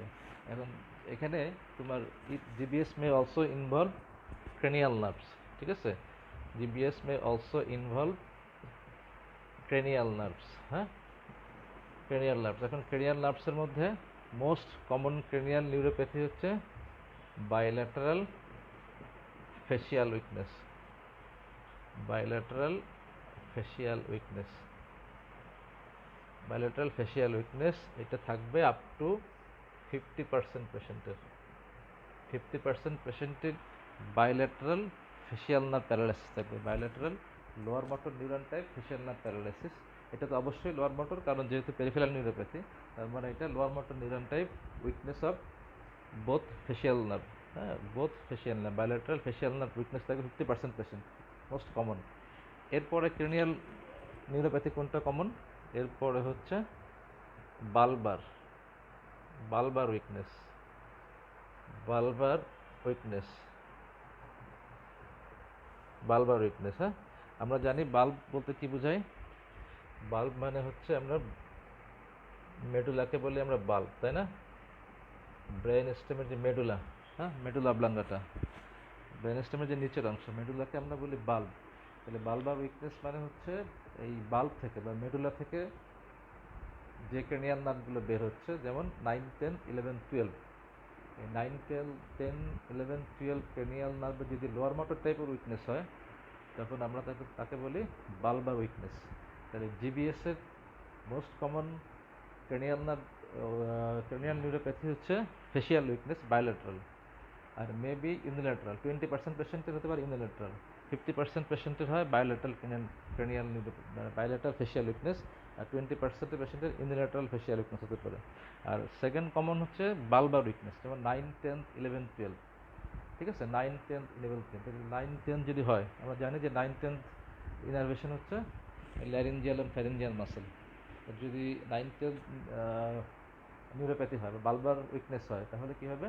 পেশেন্ট ডিগ্লুটেশন করতে পারবে না, তাই না? ঢোক গিলতে পারবে না, পেশেন্ট তার সিক্রেশনগুলো ক্লিয়ার করতে পারবে না, যার ফলে তার এয়ারওয়ে সেটা প্যাটার্ন থাকবে না, তাই না? তাই তো? তাহলে এই যে ক্রেনিয়াল, এইটাই কমন। মানে 1 নম্বর হচ্ছে ফেসিয়াল, 2 নম্বর হচ্ছে বালবার। যদি কোনো পেশেন্ট জিবিএস এর পেশেন্ট, তার weakness of both upper and lower limb আছে, সাথে যদি আমরা দেখি তার বালবার উইকনেস আছে বা তার ফেসিয়াল উইকনেস আছে, it is an warning sign. তাহলে আমরা সাবধান হয়ে যাব যে এই পেশেন্টের মে ডেভেলপ রেসপিরেটরি প্যারালাইসিস। আমরা তখন পেশেন্টকে তাড়াতাড়ি আইসিইউ সাপোর্ট নিয়ে যাব, ঠিক আছে? এবং জিবিএসের যে স্পেসিফিক ট্রিটমেন্ট সেটা অফার করব, ঠিক আছে? তাহলে একটা হচ্ছে motor weakness, cranial nerve weakness, আরেকটা হলো সেন্সরি সিমটম, ঠিক আছে? এখন এই এই মানে মোটর উইকনেসের মধ্যে তোমার আরেকটা জিনিস বলে রাখতে হবে। আমরা তো বললাম যে লোয়ার লিম্ব ইনভলভমেন্ট হয়, এরপরে আস্তে আস্তে আপার লিম্ব হয়। লোয়ার লিম্ব আপার লিম্ব হলেও কোনো অসুবিধা নেই, পেশেন্ট ভালো হয়ে যাবে। কিন্তু সমস্যাটা কোথায়? সমস্যাটা হচ্ছে যদি তার রেসপিরেটরি মাসেল প্যারালাইসিস হয়, যদি তার রেসপিরেটরি মাসেল ইনভলভ হয়, তখনই হলো সমস্যা। রেসপিরেটরি মাসেল ইনভলভ হলেই, আর যদি আমি ইমিডিয়েট ভেন্টিলেটরি সাপোর্ট দিতে না পারি, তাহলে পেশেন্টকে বাঁচানো যাবে না। তাহলে এই জিবিএসের পেশেন্টের ইউজুয়াল কজ অফ ডেথ, আগে এটা বলে দিচ্ছে, ইউজুয়াল কজ অফ ডেথ হচ্ছে মূলত রেসপিরেটরি ফেইলিওর, ঠিক আছে? তাহলে আমরা উইকনেসের মধ্যে কী কী জিনিস আমরা ফলো করব, কী কী জিনিস আমরা মনিটর করবো, এটা আমি পরে বলতেছি, ঠিক আছে? তাহলে 1 নম্বর হলো মোটর উইকনেস। মোটর উইকনেসের মধ্যে স্পাইনাল বা লিম্ব উইকনেস, ক্রেনিয়াল নিউরোপ্যাথি বলে ফেলছি, সেন্সরি সিমটম বলে ফেলছি। এখন আসে আমরা সাইন বা এক্সামিনেশন। প্রথম তুমি ইতিহাস শুনলা, ইতিহাস শোনার পরে এক্সামিনেশন করবা। অ্যান্ড এক্সামিনেশনের মধ্যে তুমি কি ফাইন্ডিং পাবা? যেহেতু এইটা হচ্ছে পেরিফেরাল নিউরোপ্যাথি, তার মানে এইটা লোয়ার মোটর টাইপের উইকনেস পাবা, তাই তো? তুমি যদি মোটর এক্সামিনেশন করো, মোটর এক্সামিনেশন করে তুমি দেখলা পেশেন্টের টোন কম, হাইপোটোনিয়া, ঠিক আছে? পেশেন্টের পাওয়ার অবশ্যই কম, কারণ সে তো উইকনেস নিয়ে তোমার কাছে প্রেজেন্ট করছে। টোন কম, পাওয়ার কম, এবং তুমি দেখলা যে এই যে ইনভলভমেন্টটা এটা সিমেট্রিক্যাল বা বাইল্যাটারাল, ঠিক আছে? বাইল্যাটারাল, তা তুমি দেখলা যে 4 হাত পা উইকনেস আছে, এবং এটা হচ্ছে টোন কম, পাওয়ার কম। তাহলে আমি তখন বলতে পারি যে বাইল্যাটারাল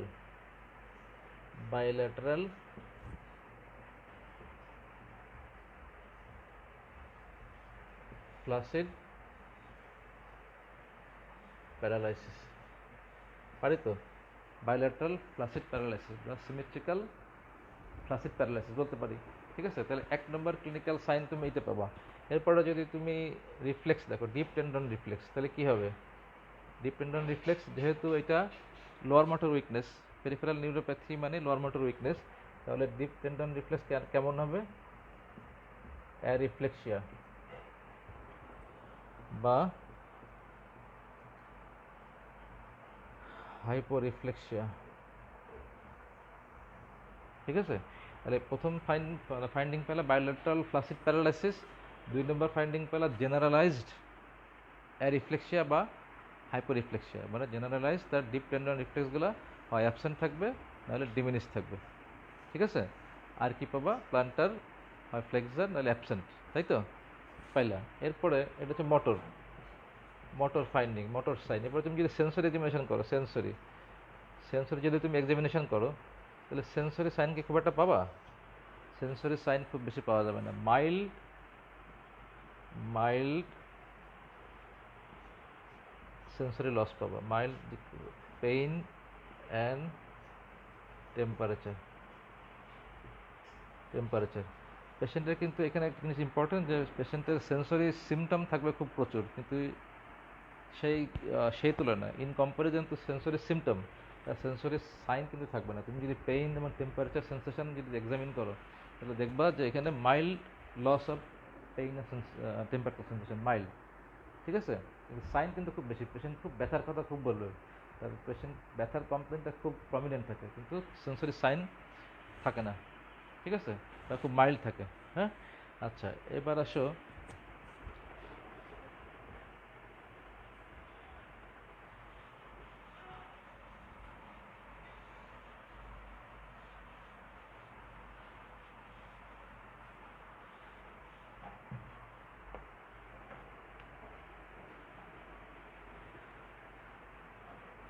অটোনমিক।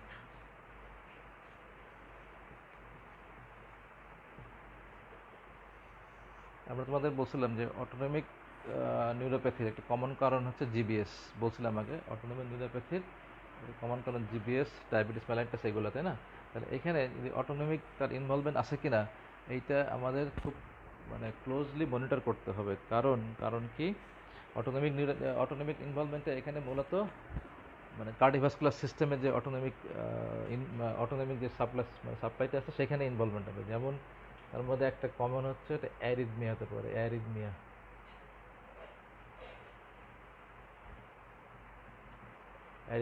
ডাবল আর অ্যারিথমিয়া হতে পারে, 1 নম্বর অ্যারিথমিয়া। হ্যাঁ, 2 নম্বর হতে পারে ফ্লাকচুয়েটিং বিপি, ব্লাড প্রেশার বাড়তেও পারে, ব্লাড প্রেশার কমতে পারে, ফ্লাকচুয়েটিং বিপি। ঠিক আছে, অ্যারিথমিয়া, ফ্লাকচুয়েটিং ব্লাড প্রেশার। 3 নম্বর হচ্ছে পোস্টারাল হাইপোটেনশন।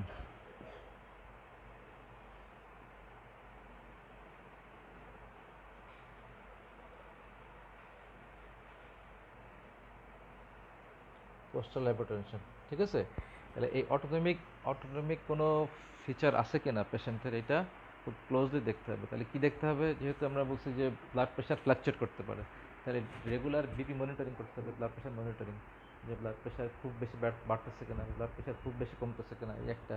আরেকটা জিনিস দেখতে হবে যে পালস দেখতে হবে, খুব ইম্পর্টেন্ট, পালস দেখতে হবে।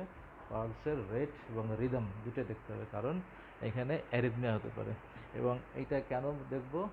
কারণ হচ্ছে জিবিএসের আমরা তো জানি যে ইউজুয়াল কজ হচ্ছে মেনলি রেসপিরেটরি কমপ্লিকেশন, কিন্তু একটা পেশেন্ট জিবিএস ডেভেলপ করার ধরো একদম হয়তো 2 দিনের ইতিহাস, সে 3 দিনের মধ্যে সে মারা যেতে পারে। তাহলে এটা কি আর্লি ডেথ হলো না? Early death. তাহলে জিবিএসের এই আর্লি ডেথ, এটা কিন্তু রেসপিরেটরি, তার কিন্তু প্যারালাইসিস হয়নি, রেসপিরেটরি কোনো কমপ্লিকেশন হয়নি, কিন্তু সে মারা গেল। তাহলে কারণ কি? ধরো ডেফিনিট জিবিএস পেশেন্ট ধরে নিলাম, তাহলে আর্লি ডেথের কারণ হচ্ছে অ্যারিথমিয়া। ঠিক আছে, অ্যারিথমিয়া। এই কারণে জিবিএসের পেশেন্ট ফলো আপ যখন আমরা দিতে চাই, তখন আমরা শুধু যে মোটর সিস্টেম এক্সামিনেশন করবো তা না, আমরা পেশেন্টের কার্ডিওভাস্কুলার সিস্টেম এক্সামিনেশন করতে হবে।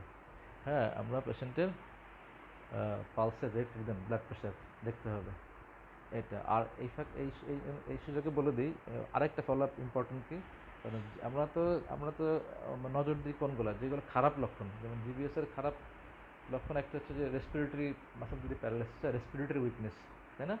রেসপিরেটরি উইকনেস, তখন তার কী হবে? ভেন্টিলেটরি ইনসাফিসিয়েন্স, শ্বাসকষ্ট হবে। তাহলে আমরা পেশেন্টের ফলো আপে দেওয়ার সময় 1 নম্বর তো মোটর উইকনেস দেখবই, মোটর তার ইমপ্রুভমেন্ট হচ্ছে কিনা বা মোটর পাওয়ার ওর্সেনিং হচ্ছে কিনা এগুলো দেখবই। সাথে সাথে একটা জিনিস দেখবো যে তার অটোনমিক ইনভলভমেন্ট হচ্ছে কিনা, তার জন্যে তার পালস রেট রিদম দেখবো, ব্লাড প্রেশার দেখবো, তাই না? পোস্টারাল ড্রপ আছে কিনা দেখবো। আর কি দেখবো?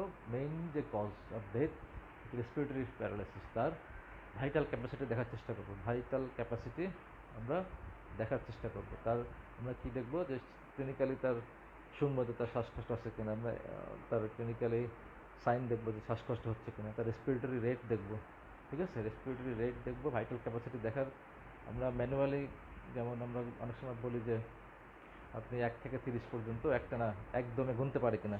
যদি কোনো পেশেন্ট 1 to 30 কাউন্ট করতে পারে, তাহলে আমরা ধরে নিই যে ভাইটাল ক্যাপাসিটি তার নর্মাল রেঞ্জের মধ্যে আছে। তারপরে আমরা বলি যে 1 মিটার দূরত্বে হাত রেখে যদি আমি বলি ফু দেন পেশেন্টের, 1 মিটার দূরত্বে আমি হাত থেকে আমি যদি ফু দিতে বলি, পেশেন্ট যদি ফু দিতে পারে, তার বাতাস যদি আমার হাতে এসে লাগে, তাহলে আমরা বুঝতে পারবেন না তার ভাইটাল ক্যাপাসিটি এখন নর্মাল রেঞ্জের মধ্যে আছে। তাহলে এইগুলো হচ্ছে আমাদের জিবিএসের পেশেন্টের মনিটর বা রেগুলার যে আমাদের ফলো আপের সময় এই জিনিসগুলো দেখতে হবে। একটা হচ্ছে অটোনমিক, আরেকটা হচ্ছে রেসপিরেটরি, বা একটা হচ্ছে তোমার রেসপিরেটরি কোনো ইনভলভমেন্ট আছে কিনা, এই দুটো জিনিস আমাদের দেখতে হবে। ভাইটাল ক্যাপাসিটি, ঠিক আছে? আচ্ছা, তাহলে এইখানে গেলে অটোনমিক ইনভলভমেন্ট এরকমই আসতে পারে। হ্যাঁ, এরপরে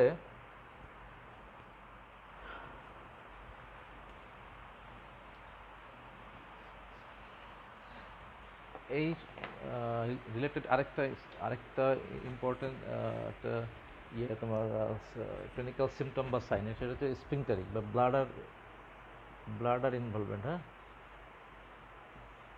ব্লাডার বা বাউল ইনভলভমেন্ট। হ্যাঁ, এইখানে জিবিএসে কী হবে? ব্লাডার বাউল ইনভলভমেন্ট যদি হয়ও, তাহলে হবে ট্রানজিয়েন্ট, সাধারণত ট্রানজিয়েন্ট হয়, অথবা যদি যদি অ্যাডভান্স অবস্থা হয়, সাধারণত ট্রানজিয়েন্ট হয় এবং সাধারণত সিভিয়ার জিবিএসে হয়, সিভিয়ার কেসে হয়। হ্যাঁ, সিভিয়ার কেসে সাধারণত ট্রানজিয়েন্ট স্পিংটারিক ইনভলভমেন্ট হতে পারে। সে হয়তো বলতে পারে যে একটু পেশাবটা আটকে আটকে যাচ্ছে বা একটু পেশাবটা ধরে রাখতে কষ্ট হচ্ছে, এটা হয়তো সাময়িক 1-2 দিন বলতে পারে, পরে আবার ঠিক হয়ে যাবে। হ্যাঁ, যদি স্পিংটারিক বা ব্লাডার বাউল ইনভলভমেন্ট হয়, তাহলে ট্রানজিয়েন্ট হবে। হ্যাঁ, ট্রানজিয়েন্ট হবে, এবং ইউজুয়ালি এটা শুরুতে হয় না।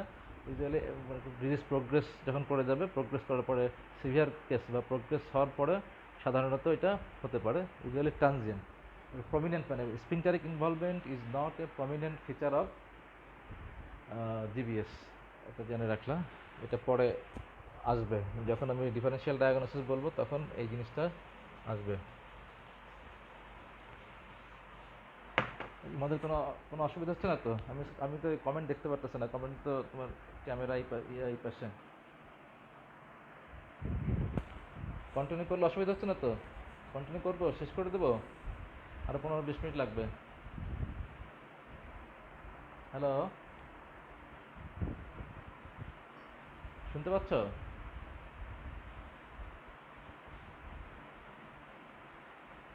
হ্যালো,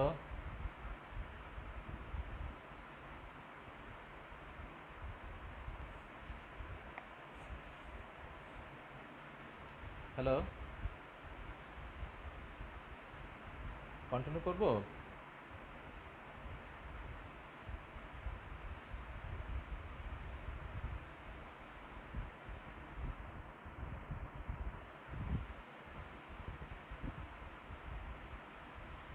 কামরুল,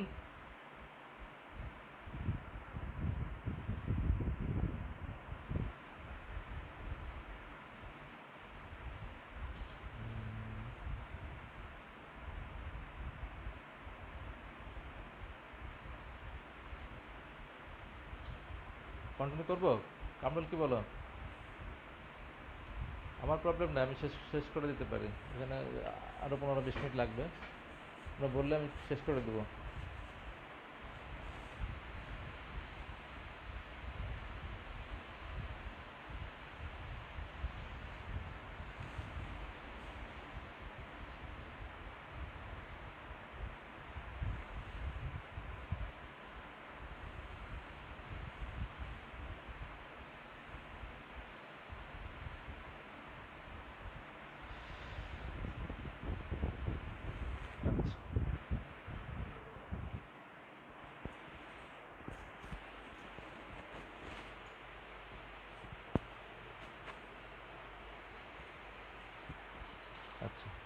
তাহলে আমরা ক্লিনিক্যাল ফিচার সম্পর্কে আলোচনা করছি যে পেশেন্ট একটু ইন শর্টে বলে ফেলি যে পেশেন্ট প্রেজেন্ট করবে আমাদের কাছে এসে যে acute onset paralysis, acute onset classic type paralysis, যেটা সাধারণত লোয়ার লিম্ব থেকে শুরু হবে এবং অ্যাসেন্ডিং টাইপের ascends to involve the whole the both upper limb within 3 hours to days, এবং patient may also have features of cranial nerve involvement যেমন facial involvement অথবা bulbar involvement, and patient may also have features of respiratory muscle involvement. ঠিক আছে, আর হতে পারে কি পেশেন্টের sensory symptom বা সাইন থাকতে পারে, তার মধ্যে বলছি যে পেশেন্ট বলতে পারে যে ব্যথা আমার আমার মানে উইকনেস শুরু হওয়ার আগে থেকেই প্রচণ্ড ঘাড়ে ব্যথা, মাজায় ব্যথা ছিল, আমার মাংসের মধ্যে কামড়ায় চাবায়, পায়ের মধ্যে ঝিনঝিন ঝিনঝিন করে, হ্যাঁ এগুলো পেশেন্টে বলতে পারে।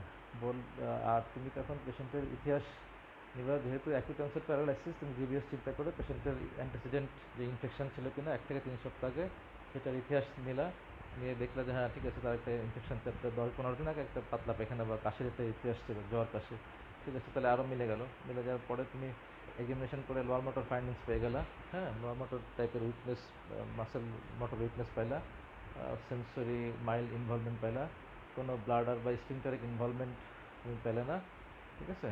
আর তুমি তখন পালস ব্লাড প্রেশার এক্সামিন করবা, ভালো থাকলে ভালো, আর যদি কোনো কার্ডিওভাস্কুলার সিস্টেম অ্যাবনর্মালিটি পাও সেটা তোমার নোটিস করতে হবে, ঠিক আছে। করার পরে এখন ক্লিনিক্যাল ডায়াগনোসিস আমাদের হয়ে গেলো এটা জিবিএস, হ্যাঁ। এখন ক্লিনিক্যাল ডায়াগনোসিস হওয়ার পরে তোমার তো এস্টাবলিশ করতে হবে যে না এটা আসলে জিবিএস। এস্টাবলিশ করার জন্যে আরও কিছু কিছু পরীক্ষা নিরীক্ষা করা লাগবে, হ্যাঁ। সেই পরীক্ষার মধ্যে একটা হচ্ছে কি, একটা ইম্পর্টেন্ট হলো CSF examination, CSF CSF examination, হ্যাঁ। সিএসএফ মানে সেরিব্রোস্পাইনাল ফ্লুইড, তোমরা জানো সেরিব্রোস্পাইনাল ফ্লুইড, তাই না? সিএসএফ এক্সামিনেশন করতে হবে, হ্যাঁ। এখন সিএসএফ এক্সামিনেশন করে আমরা কি দেখব? আমরা এখানে সিএসএফ এক্সামিনেশনের মধ্যে মূলত দুইটা জিনিস দেখি, একটা হচ্ছে বায়োকেমিস্ট্রি। আমরা অ্যাডভাইস করব যে CSF examination for biochemistry, and 2 নম্বর হলো সাইটোলজি, ঠিক আছে, সাইটোলজি। তাহলে আমরা এখানে কি দেখতে চাই? আমরা এখানে দেখতে চাই বায়োকেমিস্ট্রির মধ্যে আমরা দেখতে চাই প্রোটিন, প্রোটিন আমরা দেখতে চাই যে প্রোটিনটার কী অবস্থা, প্রোটিন কাউন্ট কেমন। আমরা দেখি যে সাধারণত জিবিএসে কী হয়, সাধারণত জিবিএসে যদি সিএসএফ স্টাডি করি তাহলে আমরা জিবিএসে প্রোটিন বাড়বে, প্রোটিন বাড়বে, হ্যাঁ। জিবিএসে প্রোটিন বাড়বে সাধারণত কত হয়, 100 থেকে 1000 মিলিগ্রাম পার ডিএল, ঠিক আছে। তাহলে আমি দেখলাম যে প্রোটিন বাড়ছে। আচ্ছা, এরপরে আমি কি দেখব, সাইটোলজি মানে সেল কাউন্ট। সেল কাউন্ট কী থাকবে? সেল কাউন্টের মধ্যে ইউজুয়ালি লিম্ফোসাইট, তাই না? লিম্ফোসাইট সাধারণত কী থাকে? সাধারণত নর্মাল থাকে, সাধারণত নর্মাল থাকে, আর সেল কাউন্ট নর্মাল, প্রোটিন বেশি। তাহলে এইটাকে আমরা একটা টার্মে ফেলতে পারি। আগে বলতো অ্যালবুমিনো সাইটোলজিক্যাল ডিসোসিয়েশন, নতুন বইতে লিখতে দেখলাম যে সাইটো অ্যালবুমিনো লজিক্যাল ডিসোসিয়েশন, বা তোমরা আগেরটাই বলো যে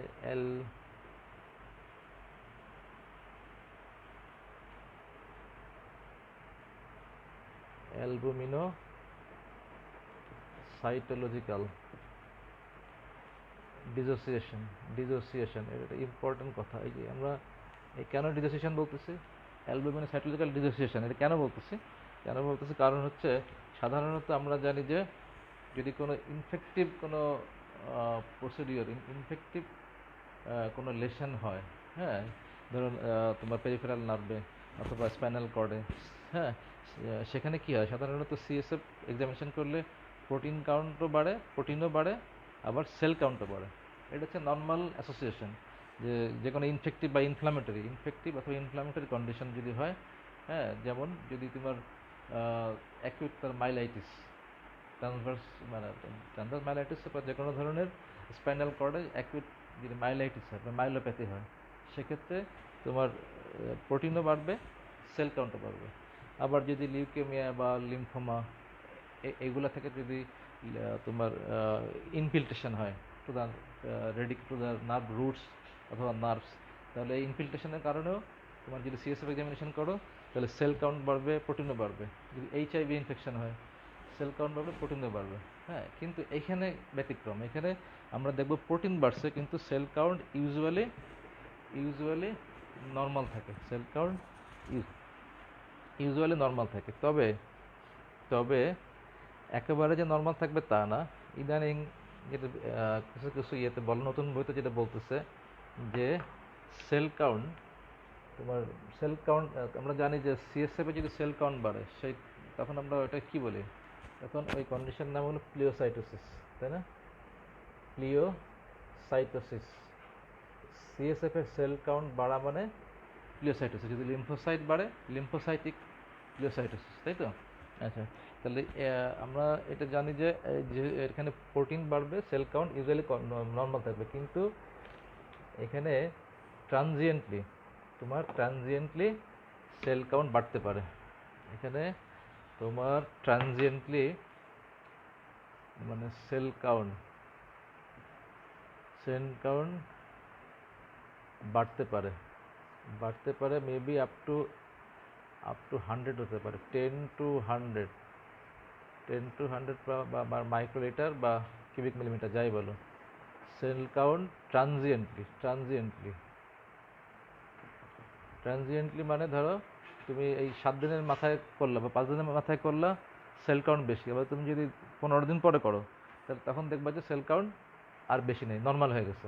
তাহলে transiently cell count may be increased, which is মানে রেঞ্জটা কেমন হবে, 10 থেকে 100 সেল পার কিউবিক মিলিমিটার।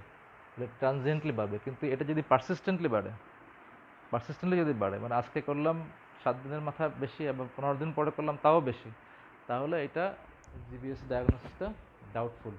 তখন আমি ওই আগে যে কারণগুলো বললাম সেগুলো চিন্তা করতে হবে, যে মেবি ট্রান্সভার্স মাইলোপ্যাথি অথবা এইচআইভি ইনফেকশন অথবা লিউকেমিয়া লিম্ফোমা হয়ে ইনফিল্ট্রেশন হয়েছে, তখন ওই কারণগুলো চিন্তা করতে হবে। যদি মানে সাবসিকুয়েন্ট সিএসএফ এক্সামিনেশনেও তোমার সেল কাউন্ট বেশি থাকে, তখন আমার আদারওয়াইজ চিন্তা করতে হবে, তখন একটা জিবিএস বাদ দিতে হবে। তাহলে জিবিএস এর নর্মাল যে ফর্মুলা সেটা হচ্ছে প্রোটিন বাড়বে কিন্তু সেল কাউন্ট ইউজুয়ালি নর্মাল থাকে, তাই তো? আচ্ছা, তাহলে এই একটা ইম্পর্টেন্ট ইনভেস্টিগেশন সিএসএফ, ঠিক আছে? তাহলে সিএসএফটা করতে হবে। এখন আসো সিএসএফ কখন করবা, এখন মনে করে তার 3 দিনের ইতিহাস, হিস্ট্রি, 3 দিন আগের থেকে লিম্ব উইকনেস, অ্যাসেন্ডিং প্যারালাইসিস, তখন যদি তুমি করো, বা 2 দিন, তখন যদি তুমি করো, তাহলে সিএসএফ যে ফাইন্ডিং যে বললাম টিপিক্যাল, এগুলো নাও আসতে পারে। ইউজুয়ালি মোটর উইকনেসের সাধারণত 1 সপ্তাহ পরে, আফটার 1 উইক। যদি সিমটম ডেভেলপ করার 1 সপ্তাহ পরে তুমি সিএসএফ করো, তাহলে যে ফাইন্ডিংগুলো তুমি টিপিক্যাল যে ফাইন্ডিংগুলো সেটা পাবা, ঠিক আছে? আচ্ছা,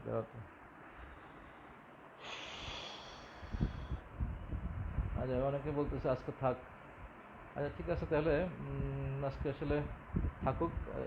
প্রথম দিকে তোমরা শুনতে পাও না, এই জন্য আসলে দুঃখিত, আমি বুঝতে পারি না, কারণ ক্যামেরা তো ইয়েতে ব্যাক ক্যামেরা দিয়ে কাজ করি তো, জন্য বোঝা যায় না, বুঝতে পারিনি। এখন বাকিটা তাহলে আগামী দিন দেখাই দেবো না। ঠিক আছে, থাক তাহলে আজকে। হ্যাঁ, ঠিক আছে, ভালো থাকো।